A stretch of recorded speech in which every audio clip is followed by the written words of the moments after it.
एक दफ़ा हम बम्बई से इतरा है, रमज़ान महीना रहा है, तो जब बम्बई से पुष्पक पर बैठे और कोई ट्रेन पर बैठे हो तो हिजड़ा आवत है हिजड़ा लोग की नहीं, और ताड़ी बजा बजा के पैसा लेते।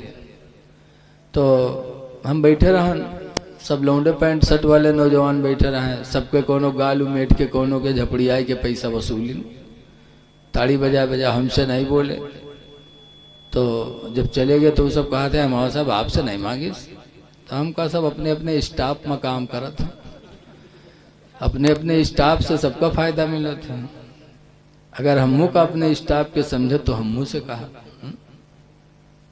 दाढ़ी रखाओगे तो दाढ़ी की वजह से कभी शराब के किनारे नहीं खड़े होगे, कभी खुदा का डर होगा, कभी बंदे का भी डर होगा कि दाढ़ी है चेहरे पर हम शराब के किनारे आए हैं, कोई देखेगा तो क्या कहेगा। दाढ़ी तुमको गुनाहों से बचाएगी। आज मुसलमान हो के आदमी शराब के किनारे जाए। अल्लाह ताला कुरान करीम में फरमाता है इन्नमल खमरो वल मैसिरो, बेशक शराब और जुआ रिजसुन गंदगी हैं, मिनमल शैतान, ये दोनों शैतान के काम हैं। जुआ खेलना इंसान का काम नहीं, शैतान का काम है। शराब पीना भी इंसान का काम नहीं, शैतान का काम है। लोगों, कुरान किसके लिए उतरा है? अभी रमजान है तो बहुत जगह मौलाना साहब अब की कुरान 5 दफा खत्म किया है। क्या कुरान तिलावत के लिए उतारा गया? कुरान सिर्फ तिलावत के लिए नहीं उतारा गया, बल्कि कुरान में हुदल लिन्नास, कुरान लोगों के लिए हिदायत बन के नादिल किया गया।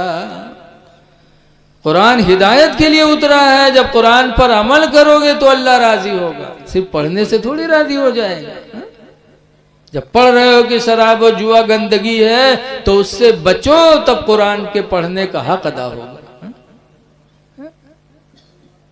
अल्लाह ताला कुरान में फरमाता हल्लल्लाहुल बैअ व हर्रमर रिबा, अल्लाह ताला ने तिजारत को हलाल कर दिया, वर रिबा व हर्रमर रिबा, और सूद को हराम फरमा दिया।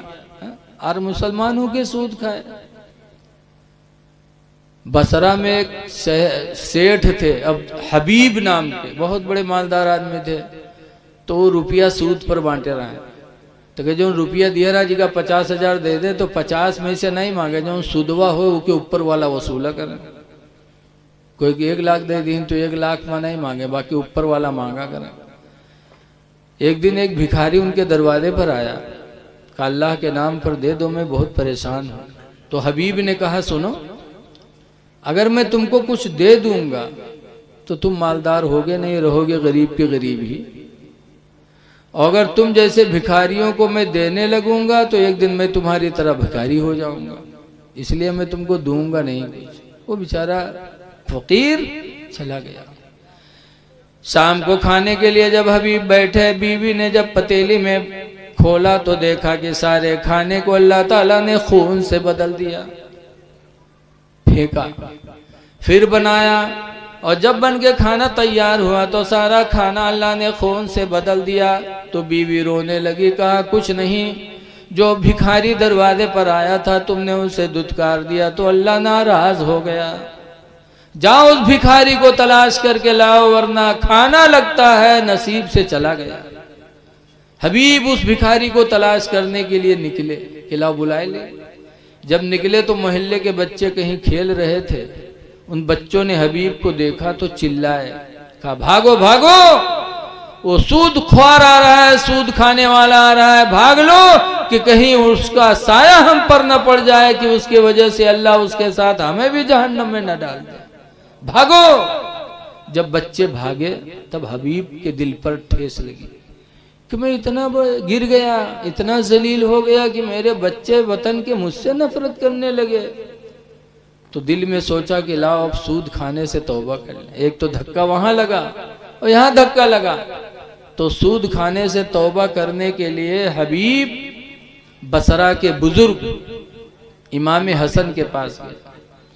इमाम हसन बसरी की बारगाह में जा करके तौबा किया और कहा आप गवाह हो जाओ, आज से मैंने सूद लेना भी बंद किया, और जिसके पास जितनी सूद की रकमें दिया था उन सबको मैंने माफ कर दिया।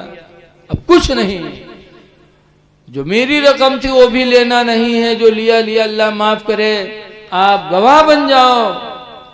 तौबा किया। तौबा करने के बाद इमाम हसन बसरी की बारगाह से जब हबीब पलटे तो कुछ बच्चे फिर मोहल्ले के मिले, देखा हबीब आ रहे, बच्चे चिल्लाए और कहा आ जाओ हबीबे, बसरी के कदमों में लग जाओ। हसन बसरी की बारगाह से तौबा करके आ रहे हैं, इनके कदमों में लग जाओ, हो सकता है इनके कदमों की बरकत से अल्लाह हमें भी बख्श दे। तब हबीब अजमी अल्लाह का शुक्र अदा करके रोए, कहा या अल्लाह तू कितना मेहरबान है, अभी चंद मिनट पहले ये बच्चे हमसे नफरत करते थे और अभी चंद ही मिनट हुआ मैंने तौबा किया, या अल्लाह तूने मेरी मोहब्बत अपने मखलूक के दिलों में पैदा फरमा दिया। है लोगों, सूद बहुत बुरी चीज है।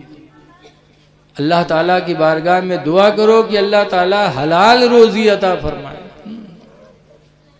वरना अगर रोजी हलाल नहीं है तो हमारी नमाजें भी कबूल नहीं हो सकती। इसीलिए बताया गया कुरान करीम में, अल्लाह फरमाता या अय्युहल्लज़ीना आमनू, ईमान वालो, इज़ा कुदियतिस सलाह, जब नमाज पूरी हो जाए, फंतशिरू फिल अर्द, तो जमीन में फैल जाओ, वब्तगू मिन फज़लिल्लाह, और अल्लाह की दी हुई रोजी को तलाश करो। रोजी तलाश करना ये इबादत का काम है। लिहाजा लोगों, मैं आपसे गुजारिश करता हूँ कि अल्लाह ने मुसलमान बनाया तो अल्लाह का शुक्र अदा करो।